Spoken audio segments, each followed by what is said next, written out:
اي كلمه في الانجليزي منتهيه بصوت ساكن لو جه بعدها كلمه تبدا بصوت متحرك بنعمل ايه؟ بنشيل الصوت الساكن من نهايه الكلمه الاولى ونحطه في بدايه الكلمه الثانيه. مثال take it.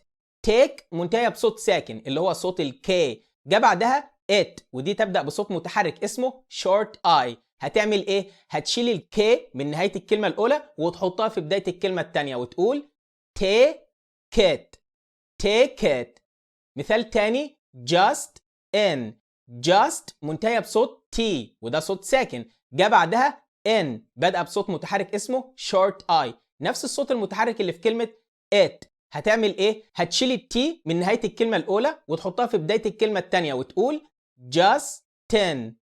Justin. لازم تدرس قواعد وصل الكلام دي عشان تقدر تنطق الجملة على بعضها بصورة متصلة زي النيتيف سبيكرز، وده اللي احنا بنقدمه لك في كورس المقاطع الصوتية وقواعد وصل الكلام. لتفاصيل أكتر تواصل معنا على الصفحة أو من خلال الرقم ده. ادخل على موقعنا perfectioncourses.com واتفرج على محاضرة مجانية مدتها ساعة بنوريك فيها تطبيق عملي للخطوات اللي لو عملتها هتتكلم إنجليزي بطلاقة وبلهجة أمريكية سليمة في 3 شهور بس.